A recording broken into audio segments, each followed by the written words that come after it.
annual report on the performance of its functions, policies, and programs. It is on that note, and with Your Excellency's indulgence, that I wish to invite the Pprc Chair to make a statement and do the presentation.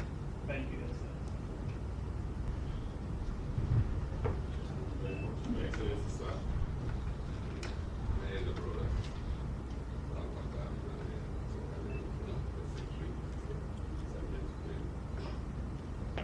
on behalf of the Commission, Your Excellency, I want to start off by thanking you for your esteemed audience and very short notice. Yes. And I will also, on behalf of the Commission, we want to congratulate you on your election for a well-deserved second-term mandate, and we continue to offer our prayers for the Almighty Allah to continue to strengthen and guide you in the execution of your duties. Sir, I will apologize for the inevitable absence of two of the commissioners. One of them is in Ghana on a medical trip, and the other is just going back with a family that came from London to pass their votes. The Director of Finance, Mr. Bonnet, the Director of Procurement, Mr. Bar, Director of Sir, the highlights of the report are as follows. I will start with the legal reforms. I mean, with support from your government, sir, and other donor partners, we were able to repeal and replace the Political Parties Act of 2002, and we now have the Political Parties Act of 2022.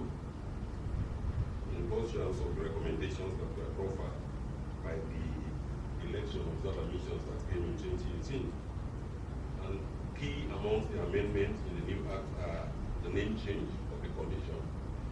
We are now called the Political Parties Regulation Commission instead of Political Parties Registration Commission. And the intention, Your Excellency, is to capture all of what we do. We not only register political parties, we also oversee their activities. And we monitor their local elections, and we supervise the repeal and replacement of their intra-party constitutions. And there is also a change in the nomenclature change from the registrar. We used to have a registrar.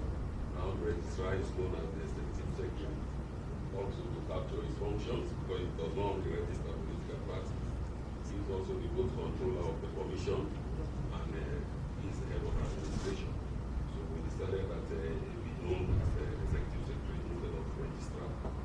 And now, Your Excellency, we are a 5-member commission. It used to be a 4-member commission, but another commissioner is now added. I mean, to be nominated by the Institute of Chartered Accountants, and the purpose of bringing him in is to assist on political finance. I mean, we used to have a lot of challenge in that sphere, so Parliament also feel that we should bring in somebody with the requisite expertise to help in that respect.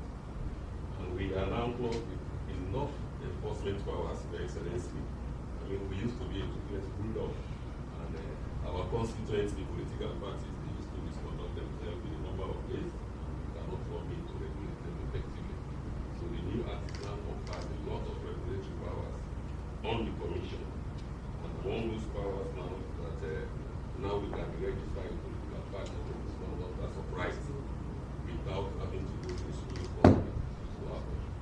We can now act so much and register a political party that we think they have transgressed.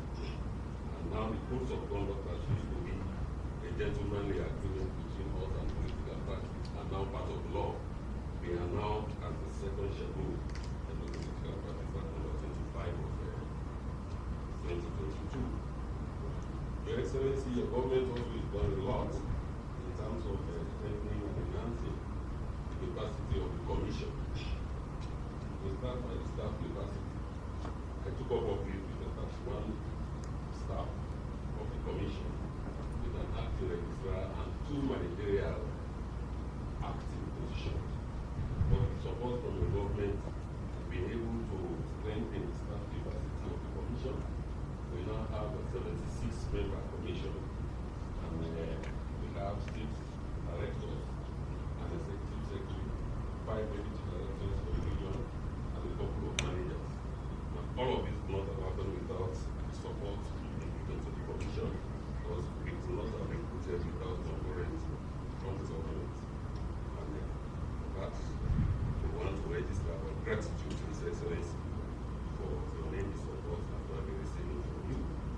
also through Ideas International and the EU, we were able to recruit 20 ad hoc staff, and we also took in 10 new corps from the EU Commission, and we deployed them in areas that we did not have presence. And their presence was also very helpful to the Commission when it comes to our coverage of the elections that have just passed. And in terms of office space, Your Excellency, through funding also from your government, we've been able to acquire 2 additional offices, one of them in Freetown at Lamina Sanko Street, with arguably the biggest conference room in this country, other than the ones in State House. And strategically, your Excellency, the conference room is located at the 6th floor of that building, and that is done intentionally so that those old politicians who refuse to retire, if they want to give us problems, I'll just instruct my ES to disable the lift. And by the time, Your Excellency, they get up there, the meeting is over. So we thank you very much, Your Excellency. We also have an office in Kotloko to tend to the northwestern region. We did not have one there, but we got funding also from the government, and we have been able to establish an office there. Both offices were furnished for us by our development partners. And the rules and regulations of the 3 main political parties in this country, the Salone People's Party, the All People's Congress, and the National Grand Coalition, to supervise the promulgation of their constitution and their rules and regulations. It wasn't easy in terms of the objections we received from the public and the argument we had, but we were able to hold our ground, and the document that came out, all of the 3 political parties acknowledged the fact that those documents were the best they have had in their political parties. And we were also able to supervise the intra-party election for all of the registered political parties, save 3, that we are not able to contest this election because they could not meet the criteria that are set. In terms of mobility, Your Excellency, your government also availed the Commission 7 brand new vehicles, and the EU also provided a vehicle for the External Relations Director, and now that has gone a long way to ease the mobility problems for the chairman and my directors. We can now move freely in brand new vehicles. Thank you very much, Your Excellency, for that intervention. Your Excellency, notwithstanding all of what I have said, we still have little challenges. And it is our desire, Your Excellency, that we intend to use the land that we now have, the one that is now housed in the office where the chairman sits, up at Tower Hill. That land has been given to us by the Ministry of Lands, and it's our intention, if funds are available, to construct a structure of our own in that building. And we thought that we should bring that to the attention of His Excellency for your kind consideration. Also, Your Excellency, in terms of staff emoluments, the chairman, Your Excellency, thank you very much. He is very okay. My emoluments were reviewed satisfactorily, and the problem I have is with my staff. So they pleaded with me to raise that issue again in terms of their emoluments, so that we'll continue to motivate them, Your Excellency. And also,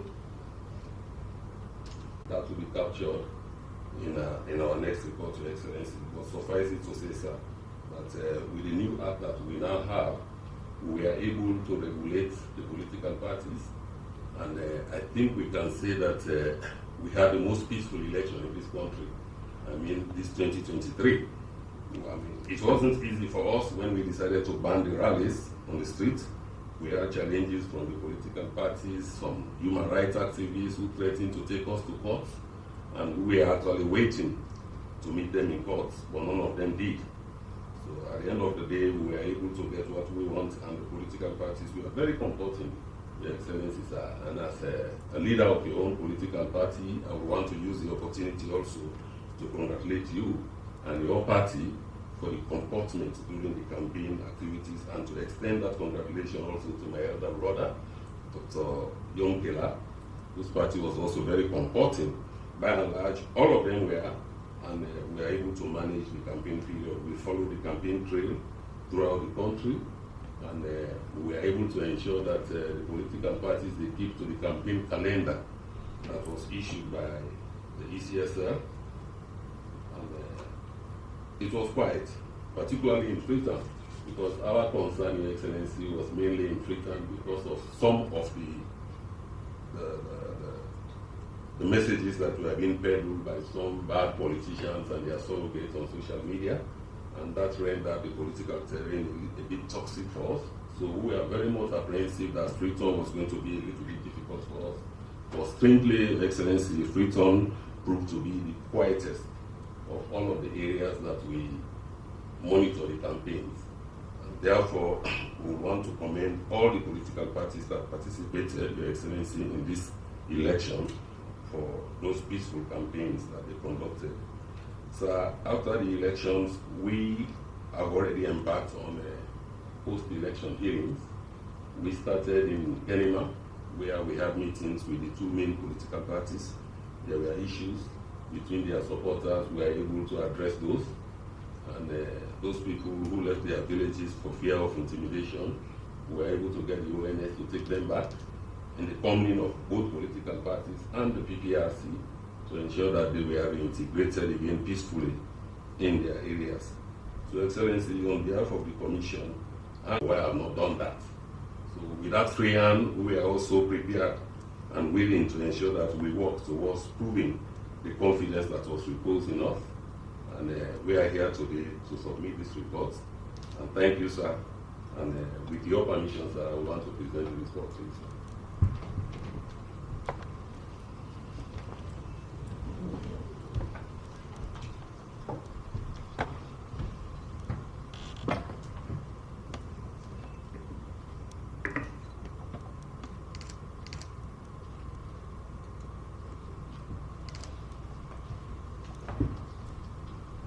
Thank you very much, Chairman Bangura Vice, Your Excellency, President.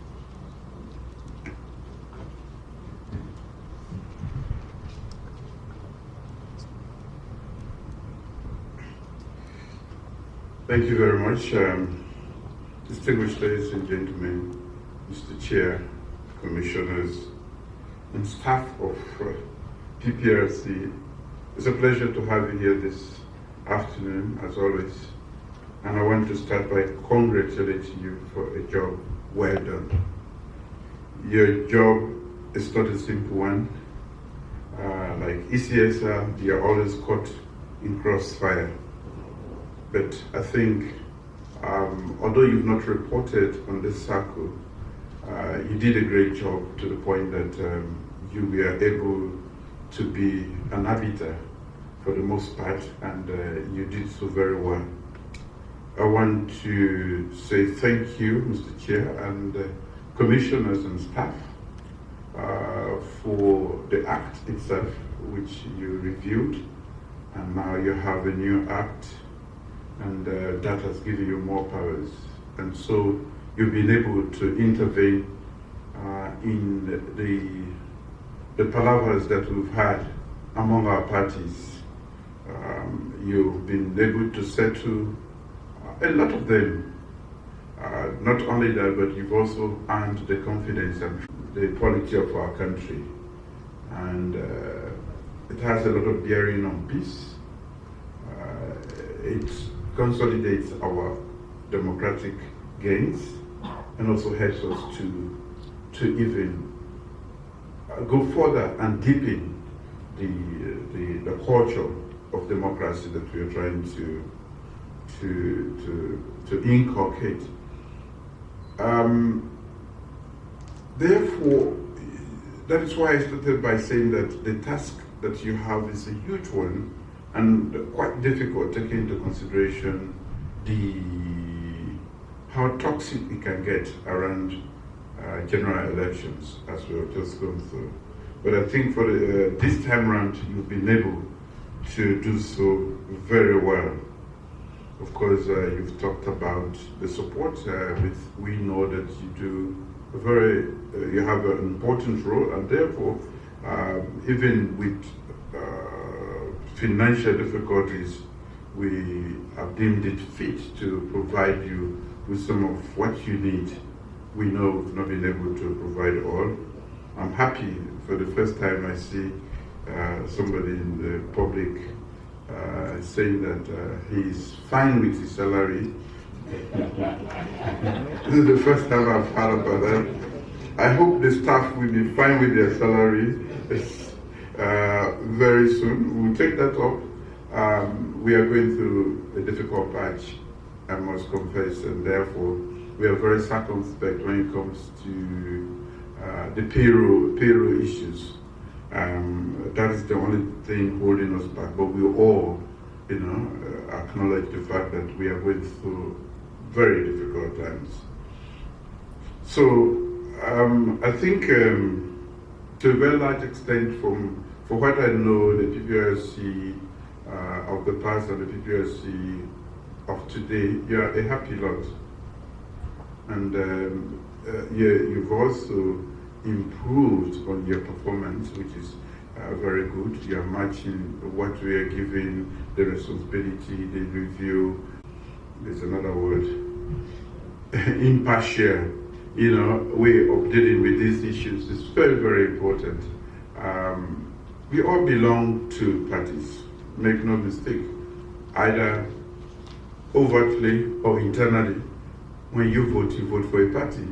So there's a party that you have sympathy with. But in the performance of your duty, you can actually be impartial and knowing that there are serious implications for not being impartial. And I think the fact that we all had confidence to run to you, to the institution, to make our complaints means that you've established a certain decorum that gives us the comfort to run up to you when there is need. So I will encourage you to continue to be impartial in the performance of your duty. Of course, we have many political parties in this country. You have the leading ones, and we have not been able to be the best of friends so far. But I think we continue. We are making efforts to bring, for us to have a proper understanding of what politics is about. And you and the Commission, and reaffirm our commitment to supporting your work, and we encourage you to be impartial in all that you do. Thank you very much.